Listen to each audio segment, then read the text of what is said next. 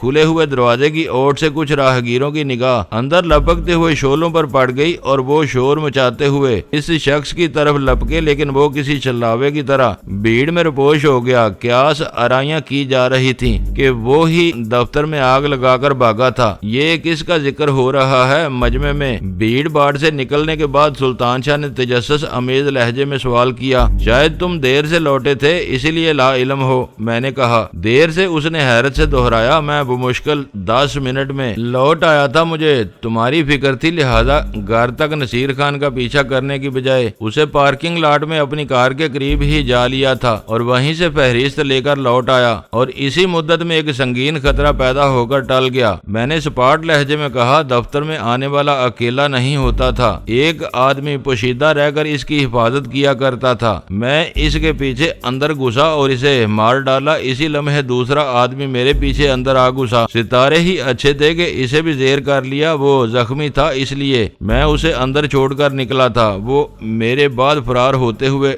دیکھ لیا گیا ہوگا، شاید لوگ اسی کو آتش زنی کا ذمہ دار سمجھ رہے ہیں۔ تم نے اسے زندہ کیوں چھوڑ دیا؟ غیر متعلقہ آدمی تھا، تنظیم سے اس کا کوئی واسطہ نہیں ہے، بلا وجہ اس کا خون بہانا میں نے پسند نہیں کیا۔ جب ایک مقصد سامنے ہو تو اصول خود بخود متعین ہو جاتے ہیں۔ ٹھیک کہہ رہے ہو، اس نے ناصحانہ لہجے میں کہا، لیکن میں دیکھ رہا ہوں کہ اس وقت تم اپنے آپے میں نہیں ہو۔ میں مانتا ہوں کہ بابی کی گمشدگی بہت تشویشناک واقعہ ہے، لیکن اس کی بازیابی کے لیے تمہاری سلامتی بہت اہم ہے۔ خود پر قابو پانے کی کوشش کرو، ایسا نہ ہو کہ کوئی الجھن مول لے بیٹھو۔ میں ٹھیک ہوں اور اب جلد از جلد کراچی پہنچنا چاہتا ہوں، یہاں ٹھہر کر ہم انہیں غزالہ کے ساتھ زیادتیوں کا موقع فراہم کریں گے، میں نے سگریٹ سلگاتے ہوئے کہا۔ چلو ابھی ایئرپورٹ چلتے ہیں۔ سلطان شاہ تو واپسی پر تلا ہی ہوا تھا، جو بھی پہلی پرواز ملی اسی سے کراچی روانہ ہو جائیں گے۔ اس وقت وہاں تمہاری زیادہ ضرورت ہے۔ ابھی نہیں،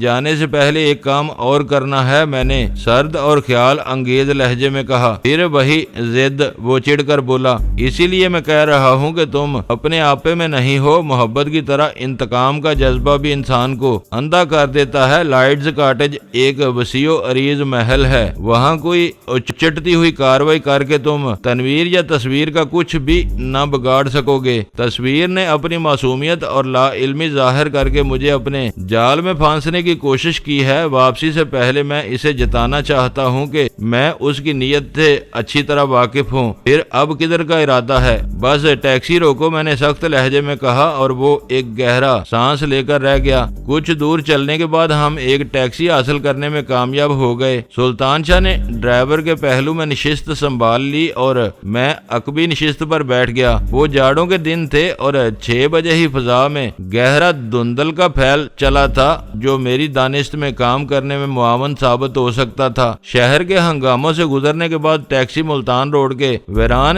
علاقے میں پہنچی تو میں نے ڈرائیور سے کہا، بس کچھ دور چل کر تم ٹیکسی ہمارے حوالے کر کے چپ چاپ نیچے اتر جاؤ۔ دماغ خراب ہوا ہے تمہارا؟ ڈرائیور میری بات کاٹ کر بری طرح بھڑک اٹھا۔ اسی کے ساتھ اس نے بریک لگا کر ٹیکسی روک دی۔ اس کے تیور خاصے جارحانہ نظر آ رہے تھے۔ چلتے رہو، میں نے پستول کی سرد آہنی نال اس کی گردن سے لگاتے ہوئے کہا، اور اس سنگین صورتحال کا احساس ہوتے ہی اس کی آنکھیں فرتے خوف سے پھیل گئیں۔ شریفانہ گفتگو کا یہ مطلب نہ لو کہ ہم طاقت کے زور پر تمہیں ٹیکسی سے محروم نہیں کر سکتے، میں نے اپنی بات جاری رکھتے ہوئے کہا۔ پھر بائیں ہاتھ سے 100 روپے کے 2 نوٹ نکال کر اس کی طرف بڑھا دیے۔ ہمیں صرف آدھے گھنٹے کے لیے سواری کی ضرورت ہے اور یہ اس مختصر سی مدت کا معاوضہ ہے کیونکہ ہمیں تم سے کوئی پرخاش نہیں ہے۔ 8 بجے کے لگ بھگ تمہاری ٹیکسی شہر کے کسی معروف علاقے میں چھوڑ دی جائے گی۔ چابی اگنیشن کے پائیدان کے نیچے ہوگی۔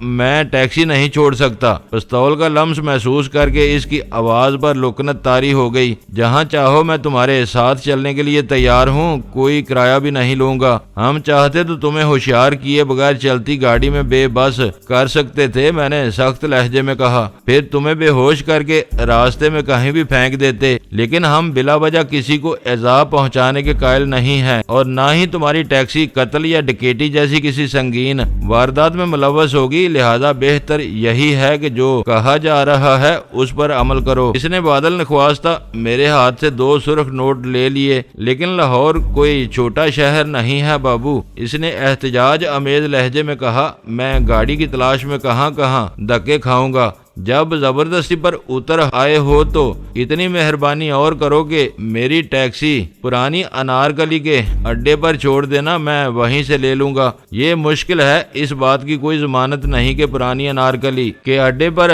پولیس ہمارے استقبال کے لیے تیار نہ ہوگی۔ میں وعدہ کرتا ہوں کہ 10 بجے تک تھانے میں رپورٹ نہیں کروں گا۔ اس نے خوش آمدانہ لہجے میں کہا، مجھے گاڑی تم اس سے پہلے ہی لوٹا دو گے۔ ٹھیک ہے، اب تم اترو۔ سلطان شاہ اچانک دخل دے بیٹھا۔ یہاں اس ویرانے میں وہ بوکھلا کر بولا، یہاں تو شہر کے لیے کوئی سواری مشکل ہی سے ملے گی، مجھے شہر میں کہیں بھی اتار دینا۔ میں سلطان شاہ کی دخل اندازی پر بیزار ہو کر کھڑکی سے باہر دیکھنے لگا تھا۔ میرے کانوں میں قدرے توقف کے بعد اس کی آواز آئی، اچھا تو واپس ہی چلو، اور ٹیکسی واپس شہر کی طرف روانہ ہو گئی۔ چوبرجی سے گزرنے کے بعد ڈرائیور نے ایک نیم تاریک مقام پر ٹیکسی سڑک کے کنارے روک دی اور متاسفانہ انداز میں اپنی نشست سے نیچے اتر گیا۔ سلطان شاہ نے اس کی جگہ سنبھالی اور ٹیکسی برق رفتاری کے ساتھ آگے بڑھا لے گیا۔ بڑی اچھی اور بے ضرر ترکیب سوچی تم نے، سلطان شاہ نے کچھ دیر کے بعد کہا۔ میں یہی سوچ رہا تھا کہ ٹیکسی ڈرائیور کی موجودگی میں ہم اپنے منصوبے پر کیسے عمل کر سکیں گے۔ غنیمت ہے کہ میری ترکیب تمہیں پسند آ گئی، میں نے خشک لہجے میں کہا۔ معلوم ہوتا ہے کہ میری دخل اندازی تمہیں ناگوار گزری ہے۔ اس نے چند ثانیوں کے سکوت کے بعد افسردہ لہجے میں کہا، اس کے نزدیک